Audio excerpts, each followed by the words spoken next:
Welcome to China Insider, a podcast from the Hudson Institute's China Center. I am Miles Yu, Senior Fellow and Director of the China Center. Join me each week for our analysis of the major events concerning China, China threat, and their implications to the U.S. and beyond.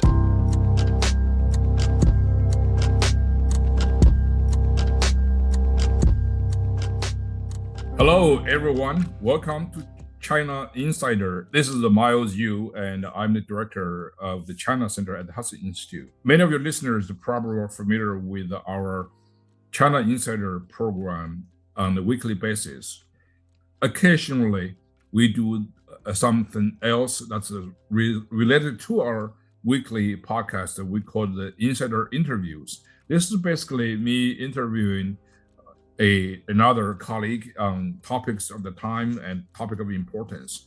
Today, we're very lucky to have Mr. Joe Gebbia from the organization called the State Shield, and he's going to talk about the issue that's on everybody's mind. But before jumping into that, let me just introduce our guest of honor today. Today, I'm thrilled to welcome Joe Gebbia, Sr. He's a founder and CEO of State Shield to discuss the far-reaching impact of U.S.-China strategic competition on U.S. state legislatures and the work State Shield is doing to support the efforts of state and local governments to protect their citizens, infrastructure, and supply chains. Joe has a well-respected career as a business leader, public policy advocate, and a nonprofit founder, spanning entrepreneur and civic impact. He founded State Shield in December 2023 as a commitment to confronting the growing threat of the Chinese Communist Party in the United States, working to elevate public awareness, help to shape policy, and defend American interests from foreign influence. Joe's professional background includes senior roles with the Fortune 100 companies and nationally as a member of the Executive Roundtable in National Republican Senatorial Committee and the Republican Attorneys General Association. Joe, it's a pleasure to have you on China Insider, and thank you for being here with us today. Well, Miles, thank you very much for this invitation. I'm very much looking forward to our conversation today. Great. Let's jump right into the discussion then. My first question for you is, for listeners who may not be familiar, tell us about State Shield, your organization, and the reason behind establishing this mission, and what is some of the work your organization is doing currently?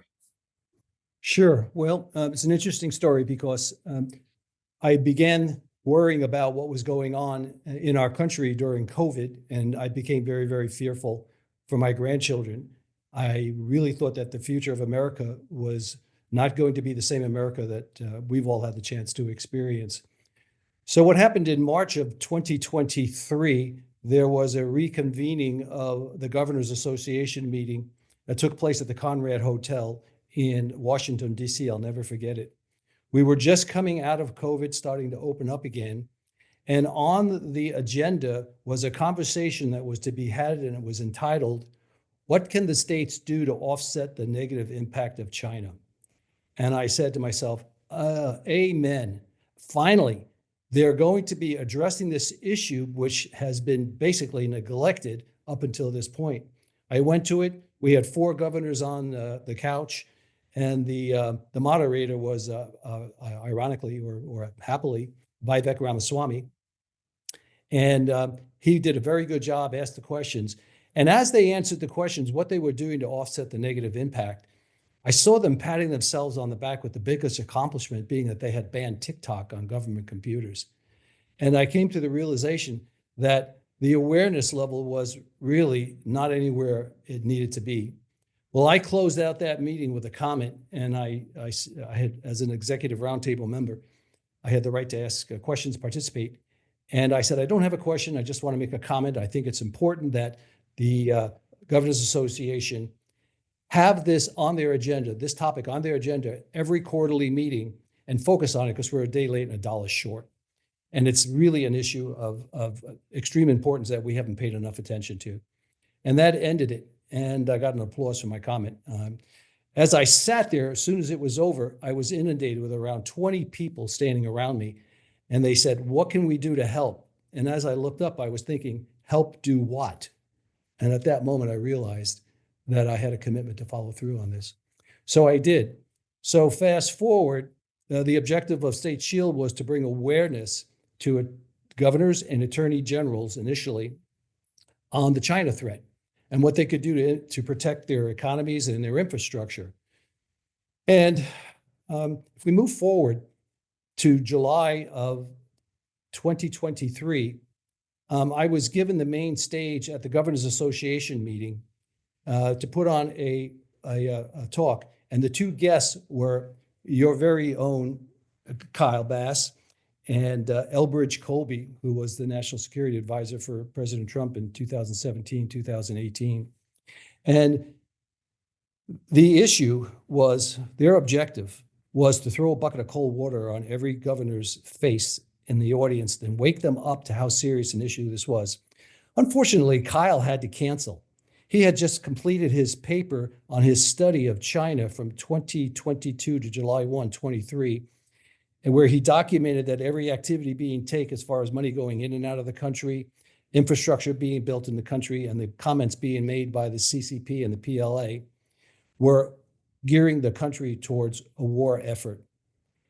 He was called, the meeting was on July 23. On July 15th, he was called out to the Pacific to brief the Pacific Fleet by request of the president. So Elbridge Colby took the stage, and it was, we boiled it down to him and Governor Kemp. And at the end of that meeting, Colby did a phenomenal job. It ended up being one of the best meetings the Governors Association has ever had, and we achieved our objective. That meeting is still talked about today, and it really lit the fuse for what became an explosive opportunity to educate governors and their staff with an open mind and an inquiring mind. So that was basically the start of the of State Shield. We incorporated as a C3 in December, and then in January of 24, we began our effort. Now, sessions at state level around the country always begin around January. So as I say, we were landing the plane as we were building it. And initially we were in 4 states, and the modus operandi that I've set as a standard for State Shield is that in every state, we will have a full-time lobbyist. And that's important, because if you're going to be successful in passing state legislation, you really have to have an understanding of the nuances of the legislatures. You can't do it from afar. It's an expensive proposition, but it's definitely the way to go to make sure that you're having success. And with that year, we passed 6 bills, which was a pretty good accomplishment. Fast forward now, in January of 2025, we had increased the representation to 12 states. And at the end of that, we ended up passing 23 bills nationally. And where we stand today, by session 2026, January 2026, we will minimally be at 19 states, and I think we'll probably close it out around 22. The end goal is to be in all 27 Republican states. And the reason why we say Republican is because this was initially offered to both Republican and Democratic states, but the Democratic states, unfortunately, don't want to hear what I have to say, at least up to this date. And that's basically a byproduct of the Biden era. So that's a quick history of State Shield. Yeah, well, thank you very much. That was a phenomenal summary of what you try to accomplish and also what you have already accomplished, which brings me to the question of the strength of America, because America is an open society. That's its strength. But simultaneously, the openness of the American society is also its weakness. And you mentioned about this necessity to be aware of foreign influence of this weakness of the open society. I'm afraid to say that it is the Chinese Communist Party that was keenly aware of this vulnerability of American democracy, and they penetrated unhinged for a long time. And just to share the story with you, when I was working as a Secretary Pompeo's China advisor at the State Department during the first Trump administration, and one time we got an invitation from the governor of Kentucky, inviting the secretary to attend a meeting in Kentucky. Is about some kind of a multi-states trade conference. And the co-sponsor of that conference in Kentucky was the Chinese United Front organization. And so we pointed out the danger of that. And the Secretary Pompeo sent a polite decline, but also with a very stern message, which would lead to a very big speech Secretary Pompeo delivered on February 8th, 2020, to the National Government Association national conference, which was held in Washington, D.C. at the time. So I remember vividly the response from the governors. And I think, the host of that talk was Governor Cuomo from New York, and which is the conference was chaired by my governor of Maryland, Larry Hogan. So that was a very big speech, and the main topic of that speech is about Chinese penetration at the sub-national level in the United States, which is the state and local legislators. So let me just ask you the question. The recent reports have highlighted the instances of CCP-affiliated individuals attempting to penetrate the U.S. institutions at the state and local levels, such as a couple of weeks ago when 2 Chinese nationals were charged smuggling a fungus classified as a potential, quote, agro-terrorism weapons, unquote, into a U.S. state university lab. Not long ago, we had this top aide to the New York Democratic governor, Kathy Hochul. That's right. And who was charged by the FBI as being a foreign agent on behalf of the Chinese government. So perhaps you have a few other examples to share as well. But what advantage does China attempt to attain by targeting state and local institutions from your perspective? Yeah, that's a loaded question for sure.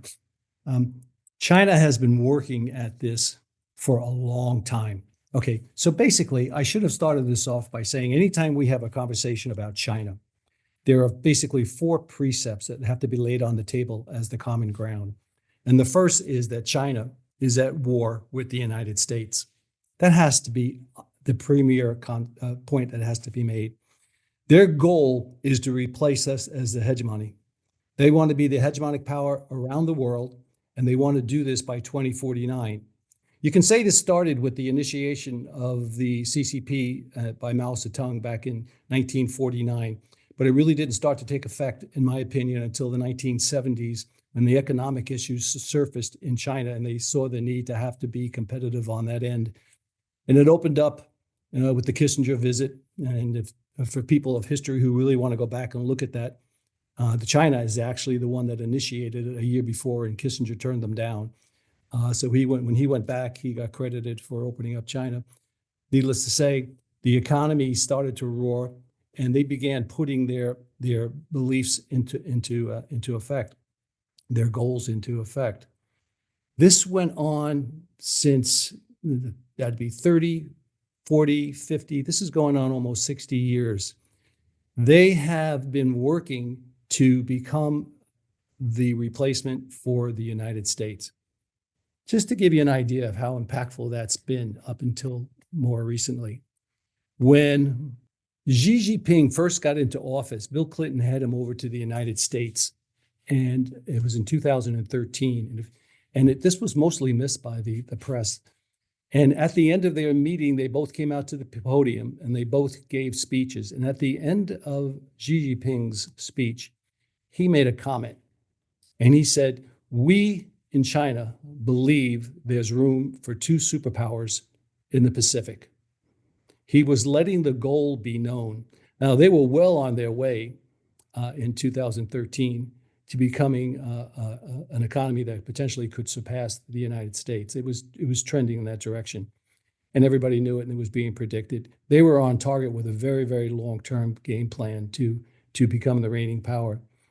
Now let's fast forward that to 2020, 3, San Francisco, December 2023. After much negotiations for contact with China, Xi Jinping finally decided to come over and visit Biden in San Francisco. And they had their talk. And at the end of the talk, they both went out to the podiums and they made their speeches. And at the end of Xi Jinping's speech, his comments were, "We in China believe there's room for 2 superpowers in the world." So they knew where they were going. And by 2023, assessments could be made that they really had the ability to dominate in the Pacific. They were achieving their goal at an unbelievable rate, well on their way. Ironically, though, I must add, the only reason why he probably came over is because, I won't say the only reason, but he was well on his way to fulfilling Kyle Bass's prediction that there would probably be kinetic action in 2024, with the most likely month being April. And I probably said previously, maybe I didn't, that the reason why April was the chosen month is because of the tides along the Taiwan Strait, is they had to be at a certain level in order to facilitate an amphibious assault on Taiwan. Taiwan was the key focus, obviously, at the time, and it still is for the most part. But he made that speech in December only after coming off of the fall of the real estate market in China, which was worth, I think, about 32% of their GNP. It was a huge huge impact. And they're still bleeding from it today. So that charge about we are now in control of the Pacific by making that comment that he did to Biden, and then moving forward, was stalled. He was back on his heels. And it's probably one of the reasons why his regime is probably in very serious jeopardy today, the byproduct of that. But getting back to your question about their potential, that meeting that Mike Pompeo was so shrewd to avoid has happened many times. I think you know who MEK is. That is a terrorist group out of the Middle East, mostly Iran. Well, they're a good example of what's happened with this open society. They've come over under the guise of a different name here in the United States, and they have spent money profusely doing their bidding for their influence. China does the same thing. Money is not a problem to them. They'll spend that money freely. It's the only country that has 140 ministers around the world doing nothing but making sure that people of influence and that can support the Chinese philosophy are put into key positions. And I just will give you a real quick recap. That's one reason why the EU is failing right now. A lot of those unelected individuals in there are folks that are endeared to the China philosophy. So the underlying problem that's in the United States is a phrase that I call captured elites. And the business community in America was captivated with doing business with 1.4 billion Chinese, and that was back in the early 70s, and everybody rushed. Globalism was the key, basically the open border, where we mix freely. And that was driven by greed, capitalistic greed. Greed is good in capitalism, it's what drives, but it dominated.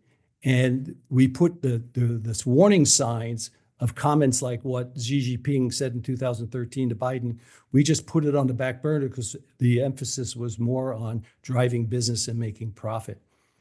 And I can testify for this because when I went to that opening meeting in March of 23 at the Conrad Hotel in Washington, D.C., one of the governors on the stage had stated that he admitted that going into 2019, they were preparing for a trip to Beijing in early 2020. And they had to cancel, obviously, because of COVID. But the objective of that trip was to seek how they could enhance more trading with China. So even that late, a person in the responsible position of a governor was looking to expand when all the warning signs were there about the danger. It's called the captured elites. The Chinese know what they want to do. They have 50 and 100-year plans. In America, we're lucky if we can get we can get away with looking what the next day's stock market price is going to be. We have a very short vision on a lot of the issues that we look at financially. So these captured elites have really been captured. And we're talking Congress, the Senate, we're talking businesses, we're talking levels that go into state and even into the local level of communities. And they've been working at it for so long. They are so refined in their efforts. They are so good at what they do. This is my analogy of what it is. The fight that we have is it's not on an even plane. It's not a flat plane. It's a three-dimensional chess game. And a good analogy is that imagine you're in a room, all the windows are closed, all the doors are closed. Somebody drops a beehive, and those bees are just swarming around, biting you in every which direction. That's the battle that we're fighting with China. Nothing is as it seems. There's always more going on, and it's so involved, and they're so good at doing it. Yeah, that's a very, very good analogy of a swarming bees trying to sting you. Now, you mentioned Bill Clinton and some other governors, and this is one of the issues that has been sort of tormented America as a country. That is, from 250 years ago when the country was born, there are many issues. One of the enduring issue is the problem of federal rights versus states' rights, because Yes. this is the federal system. Yes. In other words, it's not even a top-down; it's a power sharing. That is, the federal government's power is relatively limited, but it did set the national agenda. And the governors normally have enormous power of autonomy, and they can carry out their policy. The problem is, over time, we let this kind of federal system to run the course for the nation. That is, parochial interest of a certain state take a precedent over the nation. For example, when Clinton was the governor of Arkansas, he was basically conditioned to do business mostly for the good of Arkansas. So when he became president, the habit to carry on. If you look at the ambassador appointments to China, normally it's the governor of the agricultural states, governor of Iowa, governor of Montana. They were appointed as our top envoy to China, to mostly promoting agriculture export to China because the market was huge. That is very harmful to national interest. So the point I'm trying to make is that China is a totally different system. It's a top-down. It's not federalized, and there's no independent governor per se in China. Every provincial leader mostly is the governor, as well as the more powerful secretary of the party for the province, normally carry the order from the central government at the very top. So when you deal with a country like China, and it's very, very difficult, some governors lose the sight. For example, I remember former governor of California, Jerry Brown, and the current governor, Newsom. They tended to sort of bypass the federal government to reach deals with the communist China on issues of national import. For example, climate change. They signed something like a treaty. State government does not have the power to sign a treaty with a foreign country, period. But sometimes we kind of forget about this kind of systemic difference between China and the United States. How do you, in your organization, State Shield, deal with this constitutional issue, the power sharing dilemma? Yeah, that is really a good question. You're absolutely right. The American government was set up where there'd be the federal government and then the state government, and it was separate. And the interaction or the crossover between them, in my estimate, has been fairly minimal over history. And China knows this, and they play this card. They put a wedge in and want to keep them separated. They want separate silos so that coordinated efforts cannot be had. And I'll share a story with you. In the summer of 2023, I went to go visit Mike Gallagher at the China Select Committee, and sat there with him and shared with him what my idea was and what my vision was for State Shield. And he looked at me and he says, "That is brilliant." He said, There is no representation of the states at the federal level, and they need to be heard. They need to be a part of this game. And that ends up being what one of the key features that we ended up becoming, a bridge to the federal government. And it didn't take off initially, and it's only really started to take off most recently. And that more has to do with Trump coming into office and those offices, the other departments being open for action. When I went to go see Mike Gallagher, it was tough. He was having a tough time getting a lot of things done. But he really applauded the effort, and he always stayed available to help. And I told him I was going to come back at the right time. And obviously he's not there anymore. And we moved on to other things. But we see our purpose as being the bridge between the state government and the federal government, and it's working very well. Now, this picked up in intensity after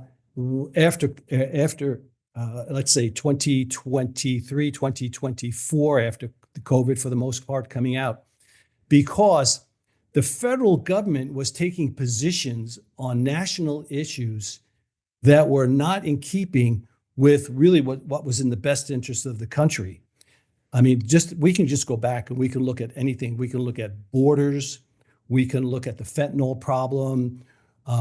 We can look at the way Biden was handling Chinese. For example, when military-age men were crossing over the border in 2024, 23, and increasing numbers, I mean, the percent increase was staggering. There were a series of questions that the Border Patrol had to ask every person coming over seeking asylum. And I believe it was like, if I'm not mistaken, 42 questions. Well, when the movement of these military-age men came across, Biden issued an edict reducing the number of questions, and I believe it was down to 5 or 6, which is totally opposite of what you'd think you'd want to happen.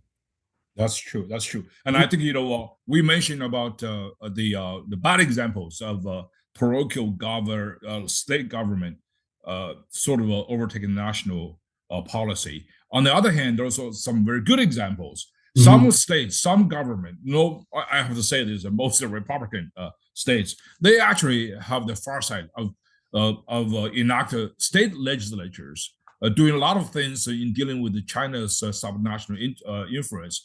State of Florida, for example, there were and also state of Texas. Those states were among the first to enact a state legislature banning Chinese nationals buying land near sensitive areas in their respective states. And also, for example, some other states, they're banning TikTok far ahead of everybody else when the nation was struggling to even ban the Chinese app. So the issue is how do you actually make those good state initiatives a national policy? So does your organization have any plan, or have you thought about any of the work in that direction? How to basically channel the good state initiatives, introduce them to the federal government, either through Congress or directly go to the executive branch? Okay, very good question. This is a two-part answer. The first is, it was a purposeful effort put forth to keep entities in separate silos so they wouldn't be able to be effective in opposing what was going on. This was the COVID era scenario. And when we came out of COVID, I think there was a certain numbness that we had to wake up from in order to initiate it. And I think the spark that really broke that was how Abbott handled the Border Patrol situation. That was definitely a federal issue that had to be handled by the administration, and they were failing miserably. So, just for the listeners,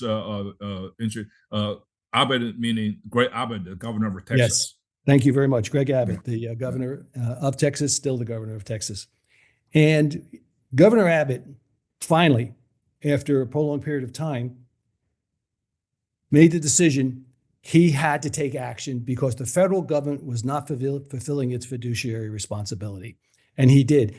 And at the same time, what happened was the other Republican states were generously giving of their National Guard to assist in that. So this effort started to, there was a rise coming out of COVID where now the states were coalescing. They may not have individually have taken roles in addressing federal issues, but they were assisting. That was significant because it just mushroomed from there. And that we were already in the game at the time, and there was a wave building, and we were riding that wave right at its inception. So that was significant. And actually, when your first example about what Clinton did and maybe what Newsom did, in this case, the government actually challenged Abbott for taking sides, for taking a position that should have been a federal issue. And when he was faced by the president and challenged, he stood his ground, which could have been a constitutional issue, and the president he backed off. Do you remember that? Yes, that was a very, very interesting case. Yeah, that was significant. It was proof that he wasn't doing what he needed to do, because I don't think he would have withstood the outcome of that constitutional challenge from a performance standpoint. So from there, it grew. Now, the second is a second very, very important event that took place, or series of events took place in January of 24. That was the first. Year 2024 was the year I call it the triumvirate. Three things happened that very few people know about that would have had and still do have some significant impact on the United States. In September of 23, the SEC was looking at passing, putting out a request to create a new asset class called NACS, N-A-C, Natural Asset Company. And that hit the market in October. It came out late, I believe, on a Friday night, and the comment was made that it would be passed in 45 days. It was a new asset class with a new accounting principle, never been done before, with a 21-day comment period. Well, ironically, not ironically, but miraculously, the one person that really saw what the danger of the NACS was the treasurer of Utah. His name was Marlo Oaks, and he started sounding the alarm. And by the end of the 21 days, and I'll get to what the alarm was here in just a minute, but at the end of the 21 days, he had created such a flurry of activity and consolidated support in objecting to the creation of the new asset class that the SEC never formally announced that they were closing the comment time. They just kept it open. Then they came back in November, they extended it, and then extended it again in December until it closed on January the 17th, 2024. Well, the NACS was an attempt basically to monetize nature. They would take land and they would put a dome over it, and anybody who bought the land, who bought one of the domes, all of the land under it, they could control the environment. And it said specifically in the agreement that an operator of a NAC was forbidden to drill for oil or mine for minerals.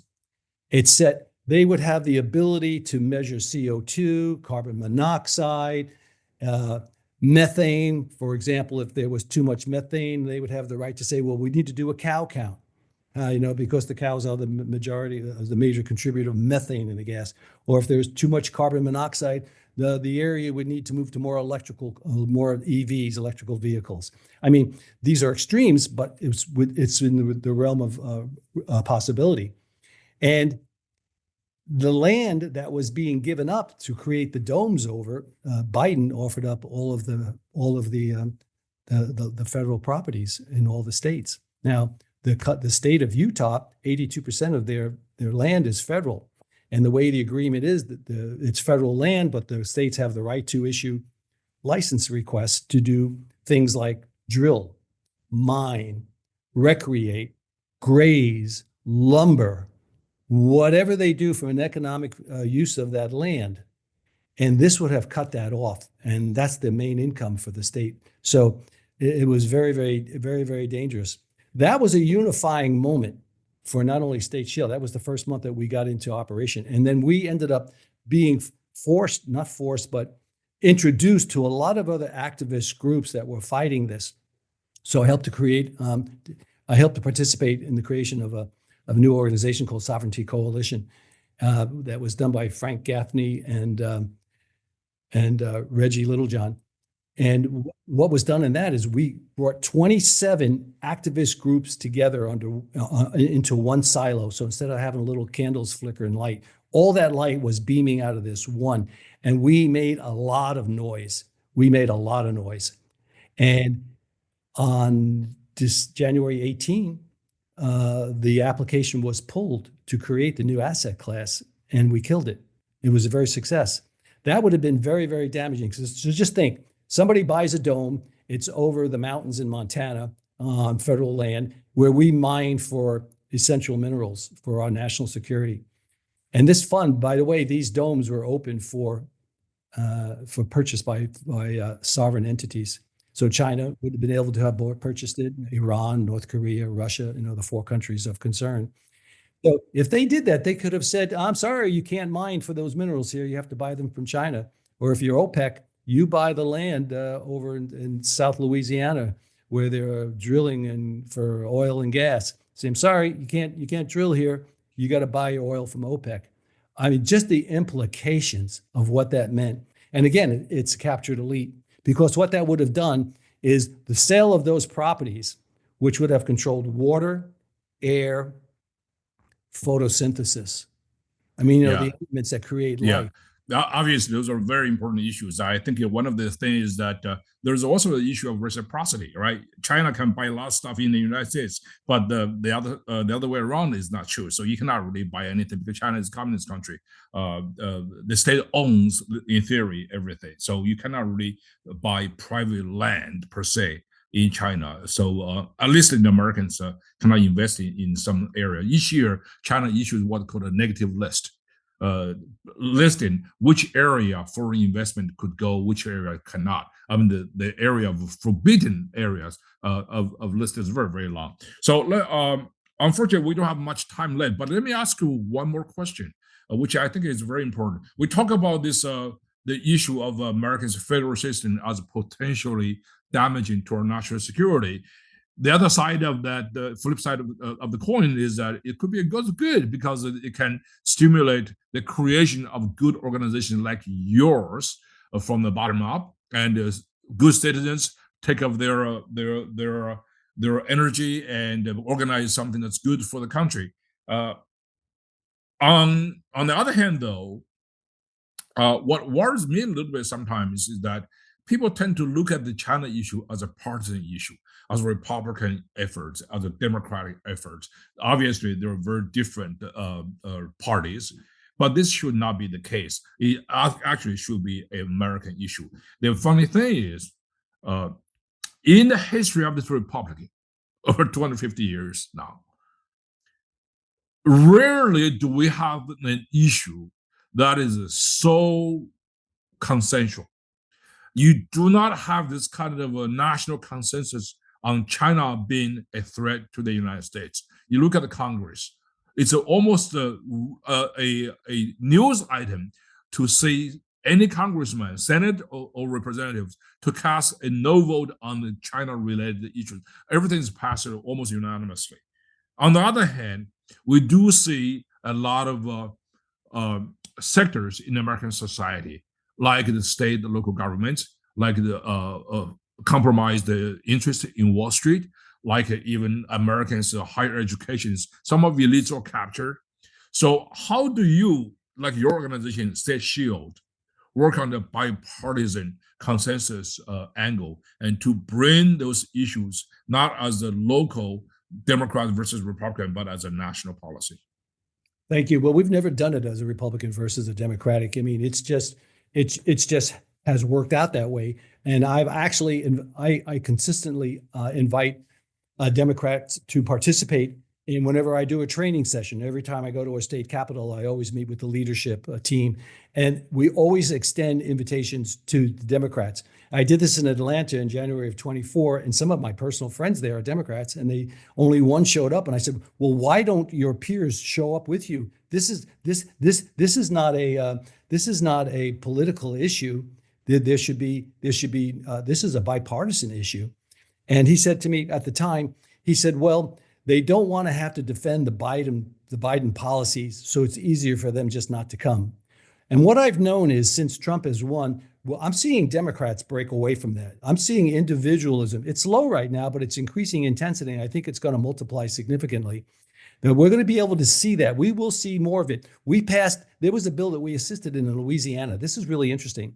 So we were working on doing resolutions against the WHO and what they were trying to do for their international health regulation updates that would have taken over our healthcare system. And Biden was willing to let them do that. And this one senator in Louisiana passed a bill, and it was a bill denying the WHO jurisdiction in the state of Louisiana. That went with full bipartisan support. That was a miraculous moment. And a little side note on that, when that passed, that senator got 1 million hits on his X account. That was an indication of making noise was working. And that was an indication that America was waking up. And when other politicians saw that, it woke them up too. So this awakening and this bipartisanism is an evolving issue. It's an evolving theme, and it is taking form. It is happening. So what we're doing at the state level specifically is we have a higher education bill. And our higher education bill simply means that if you're working at a state college, a trade school, or whatever, and some states have taken it to the high school level, is if you take any kind of money from a country of concern, which could include Qatar, UAE, China, you have to report it from $0.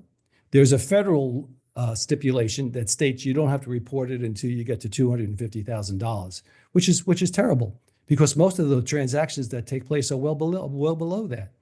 So, they're buying influence at the universities, at the research centers, and all you have to do is watch the way some of these people speak, and you can pretty much figure it out. Then we passed the FARA law, the Foreign Agents Registration Act, and we did that in multiple states this year. And the reason why we did that is because Pam Bondi, when she, about 2 weeks into her position, made a public statement that the federal government was not going to be following through on FARA violations because they wanted to take their resources and put them into what they thought were more significant areas. So we had already begun our process.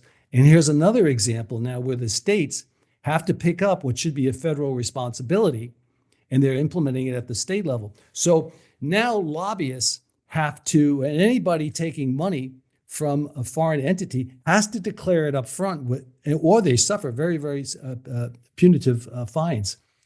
So between that for what's going on at the legislature and for higher education, those are two bills in particular that we targeted. There's so many more we can do, but there's only so much you can get done. And to have the success that we've had where we've passed 23 bills this year, I mean, nobody else is doing that in the country. Our reputation is rocketing. I'm now pulled into the federal level with working with HHS, the DOA, Department of Agriculture. I'm working with Administrator Loeffler on programs to bring to the states to help them finance reshoring of American businesses. We're incorporating our efforts with the secretaries of states to make sure that they're taking the pressure off with rules and regulations. And we're working with governors to see what we can do from an abatement standpoint. We've got 2 programs that are under consideration right now.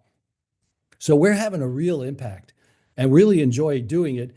And we're on a roll here. And the biggest reason we're on a roll is because when we were operating prior to the President Trump being elected, it was like being in a storm with a gale force wind coming right at you, and we couldn't get our sails to open.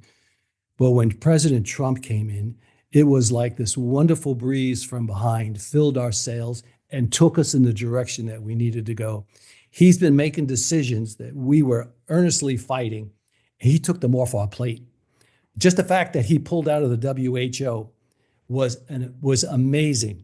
That had to happen. That is a very criminal organization, and they have our demise in hand. They're working as a proxy for the World Economic Forum, which is nothing more than an agent for China. This is all interrelated in that 3D sphere of bees biting you from all directions.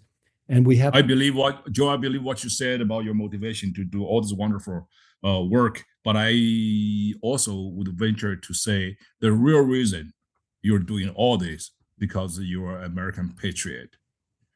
Thank you. You are listening to China Insider interviews, and my guest today is Joe Gebbia Sr., founder, CEO of State Shield, a citizens advocate group dealing with the issue of U.S.-China strategic competition on U.S. state and local level. So thank you for listening and look forward to the next episode. Thank you, Joe. Thank you, Miles. It's been an absolute pleasure.